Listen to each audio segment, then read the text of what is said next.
Audio Jungle.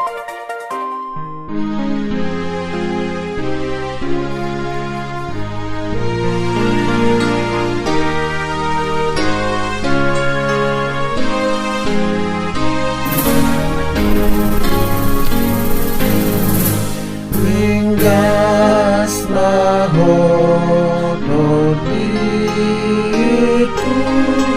memuji debatari, ai di parmudu, oh unan harupani, disesara dosamu, digani sahidli, diurut kuasamu, diberikan ini.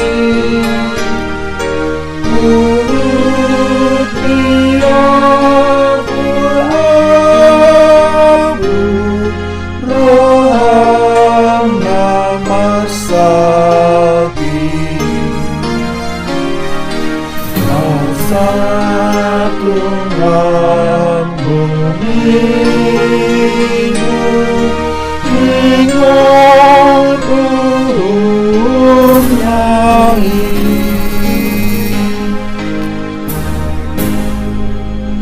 Jemaat HKBP Delta Mas yang dikasihi Tuhan, selamat pagi dan salam semangat.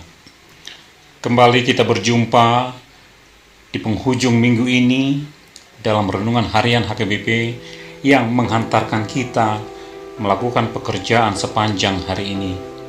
Oleh karena itu, mari satukan hati kita berdoa.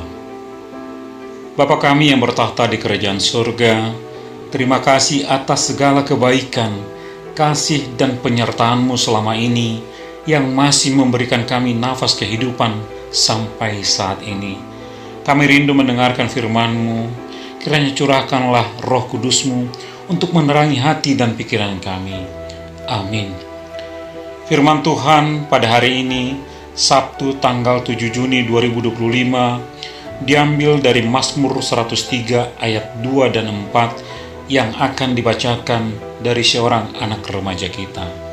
Dipersilahkan. Renungan harian Sabtu 7 Juni 2025 diambil dari Psalmen 103 ayat 2-4.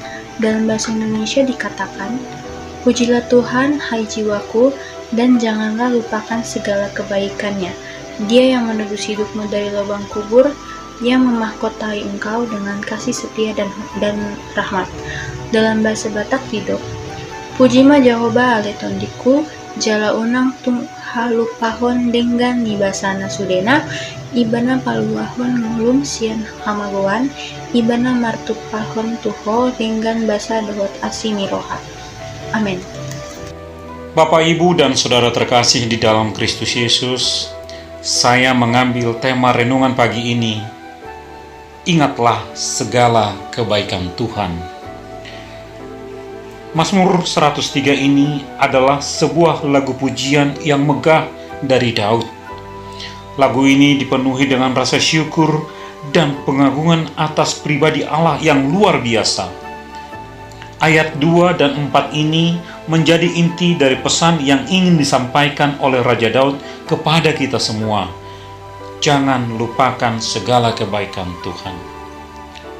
Amang Inang dan juga anak kami remaja Poso Bulung, secara eksplisit ayat 2 ini mengajak kita, bahkan memerintahkan jiwa kita untuk memuji Tuhan, dan yang terpenting, jangan lupakan segala kebaikannya. Mengapa Raja Daud menekankan hal ini? Karena kecenderungan manusia adalah mudah lupa. Kita seringkali ingat kesulitan, masalah dan kekurangan, tetapi lupa akan berkat, pertolongan, dan anugerah Tuhan yang terus-menerus mengalir dalam kehidupan kita. Coba kita renungkan sejenak, Berapa banyak dari kita ketika bangun di pagi hari langsung mengambil handphone dan memeriksa pesan-pesan yang masuk, dan bukannya membuka hari dengan berdoa terlebih dahulu kepada Tuhan.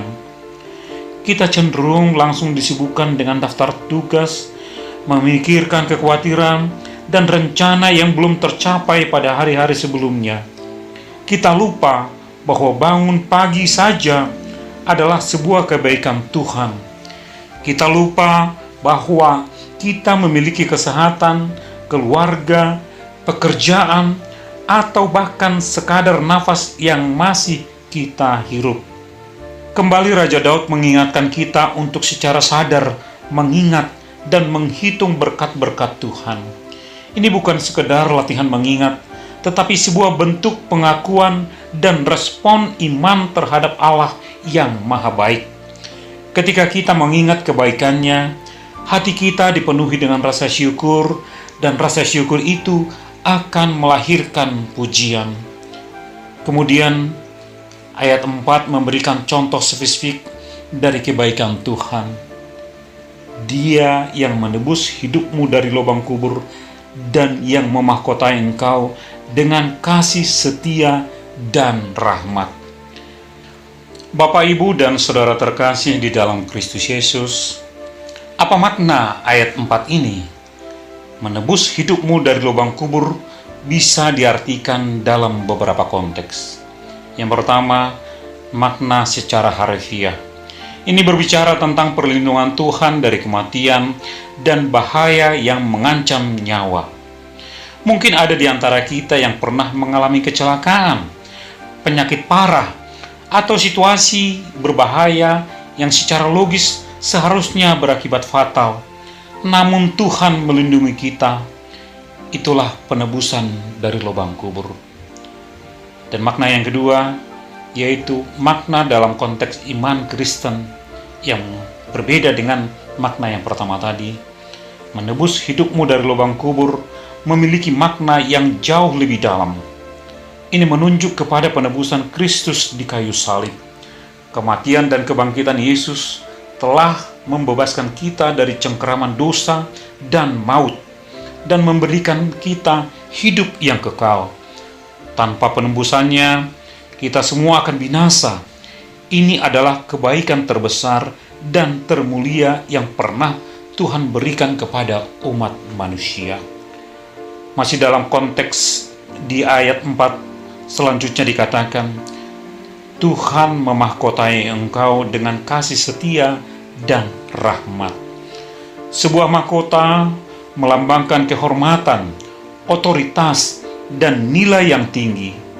Bayangkan, Tuhan yang maha kuasa, Raja di atas segala raja, tidak hanya menebus kita dari dosa dan kematian, tetapi juga memahkotai kita.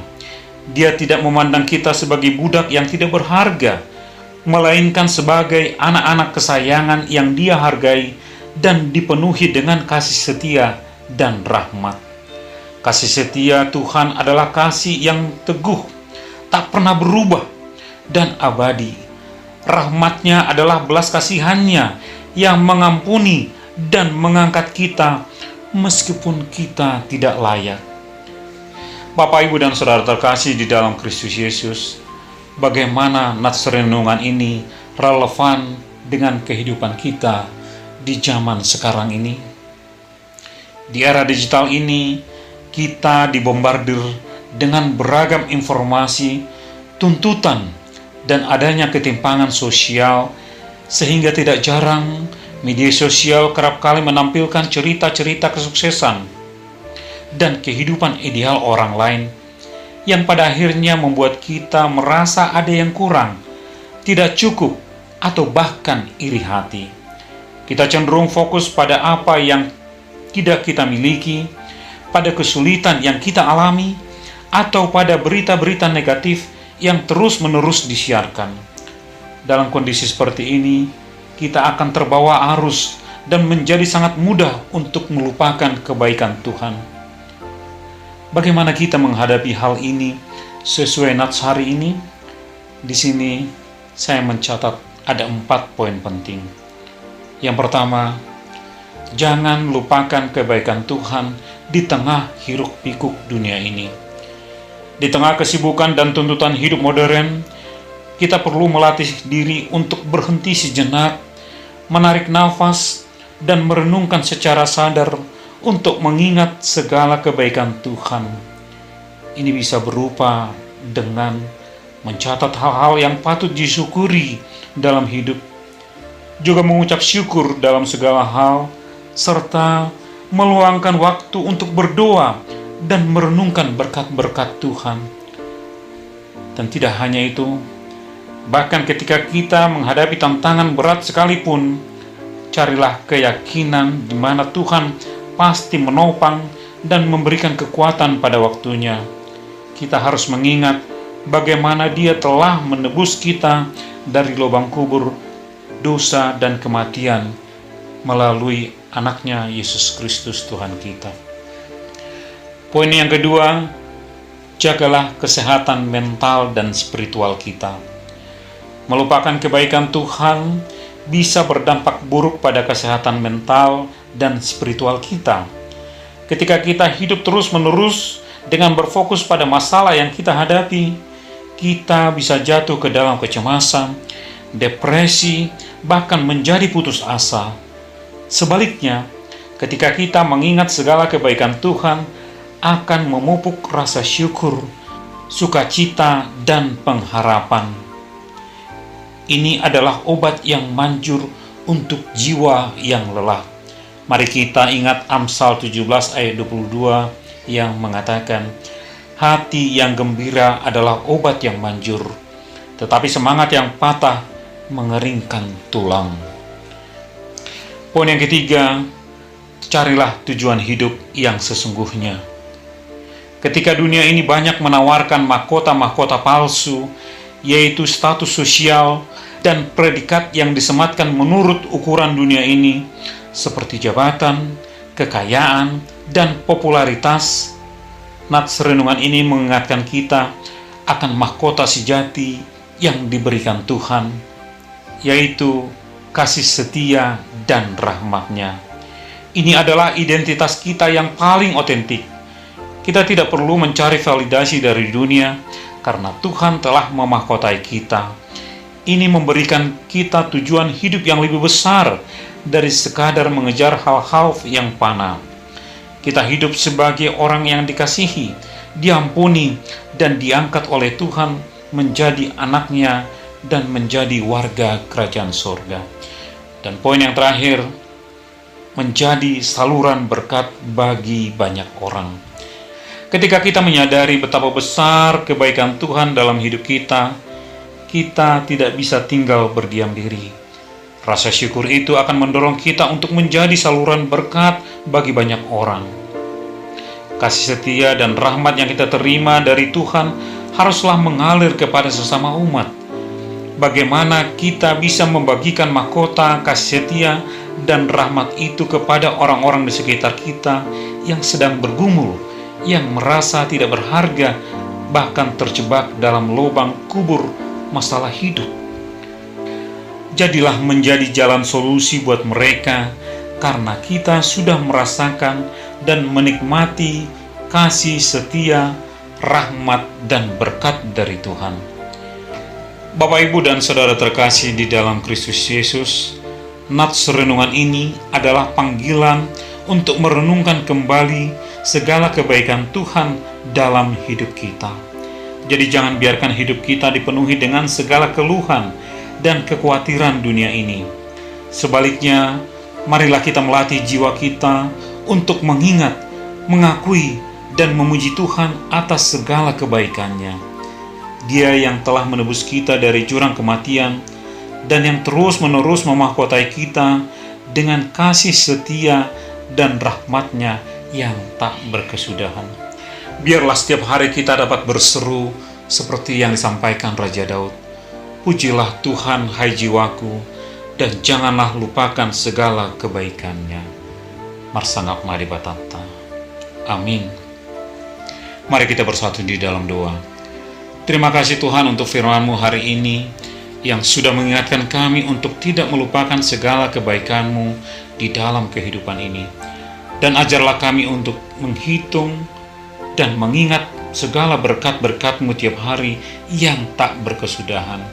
Dan biarlah berkat yang Engkau berikan tidak hanya kami nikmati, tetapi juga menjadi saluran berkat bagi banyak orang lain. Kami berdoa untuk anak-anak kami, berkatilah mereka di dalam sekolah ataupun perkuliahannya. Curahkanlah hikmat-Mu buat mereka dalam mengikuti pembelajarannya masing-masing, sehingga dapat selesai sesuai waktunya. Yang sedang mencari pekerjaan, tunjukkanlah jalan buat mereka. Begitu juga yang sudah bekerja, biarlah mereka bekerja, berkarir, dan memiliki prestasi yang baik. Berdoa untuk para orang tua yang sedang berjuang untuk menyekolahkan anak-anaknya, dan juga para orang tua yang sudah pensiun dan menikmati kebersamaan dengan keluarga besar. Berikanlah kekuatan, kesehatan, dan sukacita, dan berkatilah segala usaha, pekerjaan, dan karir mereka, sehingga dapat berkembang dengan baik. Juga untuk setiap jemaat yang tetap setia dan berpengharapan merindukan kehadiran anak di tengah keluarga, kiranya curahkanlah belas pengasihan-Mu bagi mereka, dan berkatilah setiap usaha yang mereka tempuh. Juga untuk anak-anak kami yang sudah waktunya berkeluarga, Tuhan tunjukkanlah jalan, dan bukalah pintu hati mereka yang tertutup, dan berikanlah jodoh bagi mereka, sebagaimana Engkau bersabda, bahwa tidak baik manusia itu seorang diri, dan akan memberikan penolong baginya. Berdoa juga untuk anak kami Christian Siregar dari Wigdal Tamas yang pada hari ini genap berulang tahun. Tuhan tambahkan umur yang panjang, kesehatan, dan sukacita, menjadi anak-anak yang baik dan berbakti kepada orang tuanya, serta berkenan di hadapan-Mu. Kami juga berdoa untuk Amang T. Siregar Burmanurung, Bapak Michael, yang pada minggu ini dirawat di rumah sakit, dan juga Opung Evandoli, orang tua dari Amang D. Simatupang Boru Pasaribu, yang sedang sakit di Medan. Tuhan berikanlah pemulihan dan tambahkanlah kesehatan mereka, dan berkatilah setiap obat yang mereka konsumsi menjadi jalan kesembuhan bagi Amang ini. Kami percaya mujizat Tuhan masih ada, dan itu yang kami imani. Inilah doa dan permohonan kami Bapa, yang kami panjatkan hanya di dalam satu nama, Yesus Kristus Tuhan kami yang hidup. Marilah kita menerima berkat-Nya. Anugerah Tuhan kita Yesus Kristus, dan kasih setia dari Allah Bapa, serta persekutuan Roh Kudus, itulah yang menyertai kita dulu, sekarang, dan sampai selama-lamanya.